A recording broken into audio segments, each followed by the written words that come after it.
السلام علیکم معزز ناظرین، سب سے پہلے تو آپ سب کا جامعۃ الانصار للمسلمین یوٹیوب چینل میں دل کی گہرائیوں سے استقبال ہے، اور میں ہوں آپ کا میزبان محمد انصار الحق قاسمی۔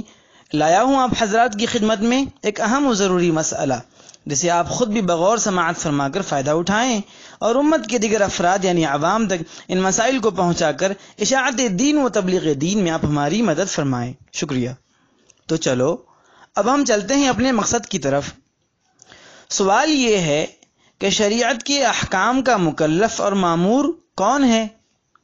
شریعت کے احکام کس پر لاگو ہوتے ہیں؟ وہ کون لوگ ہیں جن کو شریعت کے احکام کا پابند بنایا گیا ہے؟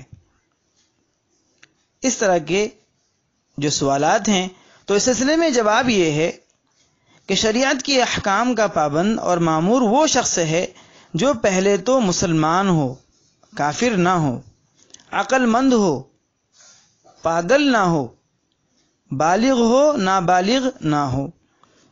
ان میں پہلی دو چیزیں تو سمجھنے کے اعتبار سے آسان ہیں، رہی تیسری چیز یعنی بالغ ہونا، اس میں تھوڑی تفصیل درکار ہے۔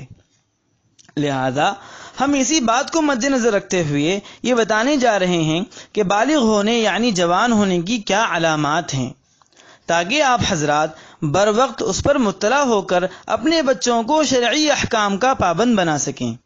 تو چلیے اب ہم چلتے ہیں اپنے مقصد کی طرف۔ جب کسی لڑکے کی عمر 15 سے 17 سال کی ہو جائے یا پھر اس کی لبیں نکل آئے، اس کے چہرے پر چھوٹے چھوٹے پھوڑے پھنسی نکل آئے یا اس کو خواب میں احتلام ہو جائے، تو آپ سمجھ لیجئے کہ لڑکا بالغ ہو گیا، لہذا اسے تمام شرعی احکام کا پابند بنایا جائے۔ جی، جب کسی لڑکی کو حیض کا خون آ گیا یا اس کے پیٹ رہ گیا یعنی اس کے حمل ٹھہر گیا، یا پھر اس کی عمر پورے 15 سال کی ہو چکی، ان تمام صورتوں میں وہ لڑکی جوان سمجھی جائے گی، لہذا نماز، روزہ وغیرہ شریعت کے تمام احکام اس پر لگائے جائیں گے اور اس کو تمام احکام کا پابند بنایا جائے گا۔ ساتھ ساتھ یہ بات بھی یاد رہے کہ 9 سال سے پہلے کوئی بھی عورت جوان نہیں ہو سکتی۔ اگر کسی عورت کو 9 برس سے پہلے، 9 سال سے پہلے خون بھی آ جائے تو گھبرائیے